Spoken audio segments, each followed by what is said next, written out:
अगली सुबह टेहंग नीचे उतर कर आता है। वो अपने मोबाइल में देख रहा था।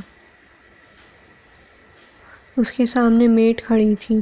मैडम कहाँ है? वो अपने मोबाइल में देखते हुए पूछता है। कौन मैडम सर? टेहंग मोबाइल से नज़रें हटाकर उसे देखता है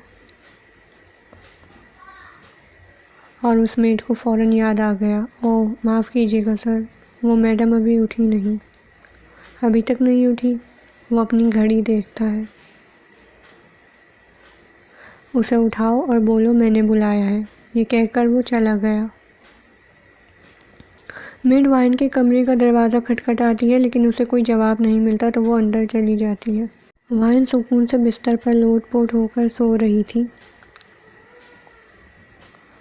मैडम, मैडम, वो वायन को आवाज़ देती है। वायन आंखें खोल कर उसे देखती है। क्या हो गया है, क्यों उठा रही हो इतनी जल्दी? वो बिस्तर पर अंगड़ाइयाँ लेती है। सर आपको नीचे बुला रहे हैं। अरे यार, अब क्या काम पड़ गया उस नकचढ़े को? बुरा सा मुँह बनाती है। उस मेड की आंखें जैसे बाहर ही आ गई हों। नकचढ़ा? दिल में सोचती है। शायद आपके साथ नाश्ता करना चाह रहे हों, वो मुस्कुराते हुए बोली। उस नकचढ़े को बोलो मैं 2 बजे से पहले नहीं उठूँगी, खुद ही ठूस ले नाश्ता। मेड बहुत हैरान हुई। लेकिन मैडम वो सर, मैंने कहा ना मैं नहीं आ रही, जाओ बोल दो उस नकचढ़े को। मुंह पर तकिया रख लेती है। वो मेड बहुत परेशान हुई। कोई टेहंग की बात ना माने तो उसका दिमाग ख़राब हो जाता है, और यहाँ ये लड़की बात मानना तो दूर, बस अपनी ही मर्ज़ी चला रही है। क्यों खड़ी हो? जाओ जल्दी से और वापस मत आना। वो दूसरी तरफ मुँह कर लेती है। और वो मेड क्या ही करती, चुपचाप वहाँ से चली गई अपनी शामत लगवाने। टेहंग डाइनिंग टेबल पर बैठा अपना मोबाइल इस्तेमाल कर रहा था। उसे महसूस हुआ कोई आया है। कहाँ रह गई वो मैडम? उसे पता था इतने दबे पाँव उसकी मेड ही होगी। सर वो मैडम, मेड बहुत डर रही थी। मैंने उन्हें बहुत कहा लेकिन उसकी नज़रें अपने मोबाइल पर ही थी। वो नहीं आ रही, बोल रही हैं 2 बजे से पहले नहीं उठूँगी। उसने एक ही सांस में सब बोल दिया। ओह क्या वाकई? वो मेड को देखता है जिसका सर झुका हुआ था, डरी हुई थी। ये मैडम तो कुछ ज़्यादा ही नकचढ़ी है। मेड नज़र उठाकर हैरत से टेहंग को देखती है। इस नकचढ़ी लड़की को तो मैं सीधा करता हूँ। वो वायन के कमरे की तरफ जाता है और यहाँ मेड अपनी हंसी को दबाए उसे देख रही थी। परफेक्ट मैच, मेड ने मुस्कुराकर कहा। वायन अभी सो रही थी। दरवाजे पर दस्तक हुई। मैंने कहा ना उस नकचढ़े को बोलो मैं नहीं आ रही। हमारे ख्यालात काफ़ी मिलते जुलते हैं।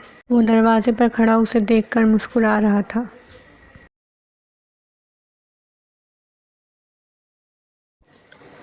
तुम्हारे और मेरे ख्यालात काफ़ी मिलते जुलते हैं। वो दरवाजे पर खड़ा मुस्कुरा रहा था। वायन अपनी नींद से भरी आंखें खोलकर सामने देखती है और सामने खड़ा शख्स को देखकर फ़ौरन उठकर बैठ गई। तुम्हें तमीज़ नहीं है? किसी लड़की के कमरे में इस तरह नहीं घुसते? आंखें दिखाकर बोली। मेरा घर है, जहाँ चाहूँ जब चाहूँ जा सकता हूँ। अपने हाथ सीने के गिर्द बांधता है। चलो अब जल्दी से तैयार हो। वो वहीं दरवाजे पर टेक लगाकर खड़ा हो गया। हाँ तो मैं आ जाऊँगी, तुम जाओ। मुझे तुम पर भरोसा नहीं है। अब मैं तुम्हें लेकर ही जाऊँगा यहाँ से। क्या पागल हो गए हो? मैंने कहा ना मैं आ जाऊँगी, जाओ तुम यहाँ से। हाँ तो तुम तैयार हो? मैं बैठा हुआ हूँ। वो सोफ़े पर आकर बैठ गया। क्या मतलब है तुम बैठे हो? अब क्या तुम्हारे सामने तैयार हूँ? वैसे तो कपड़े बदलने के लिए बाथरूम का इस्तेमाल होता है, लेकिन अगर तुम चाहो तो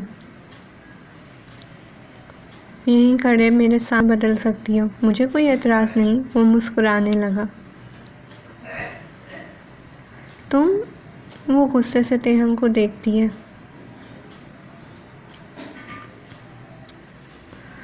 10 मिनट है, कपड़े बदलो, तैयार हो, वरना मैं खुद तैयार कर दूँगा। और कपड़े भी बदल दूँगा। तुम हाथ तो लगा के देखो, तुम जैसों को बहुत धोया है, फ़ख्र से बोलती है। धोया होगा, लेकिन मेरे जैसों को नहीं। मैं इस दुनिया में इकलौता पीस हूँ। वायन ने कहका लगाया, तुम्हें लगता है मैं मजाक कर रही हूँ? और क्या तुम्हें लगता है मैं उन सड़क छाप लड़फंगों जैसा हूँ जो लड़कियों से 2 नंबर की आशिकी झाड़ने के लिए उनके पीछे दुम्हे लाते हैं? नहीं, तुम तो वो रईसज़ादे हो जो लड़कियों को अपनी दौलत समझकर अपनी जेब में रखकर घूमते हैं। तेहंग वायन को दीवार से लगा देता है। वायन उसके सीने पर हाथ रखकर उसे पीछे करने लगती है, लेकिन दीवार से लगा देता है। सुनो लड़की, मुझे गुस्सा बहुत जल्दी आ जाता है, इसलिए अपनी ज़बान को लगाम देकर रखो। उनके चेहरे बहुत करीब थे। दूर हटो मुझसे। वायन अब भी नहीं घबराई, लेकिन वो अपने हाथ छुड़ाने की कोशिश करती है। क्यों, क्या हुआ? तुमने तो मुझ जैसे बहुत धोए हैं ना, तो अब मुझे खुद से अलग करके दिखाओ। वायन अपनी पूरी कोशिश करती है, लेकिन खुद को छुड़ा नहीं पाती। तेहंग मुस्कुराने लगा और फिर वायन के दिमाग में एक शैतानी ख्याल आ ही गया। वो तेहंग को देखकर मुस्कुराई। तेहंग कंफ्यूज हुआ। वायन ने तेहंग की टांगों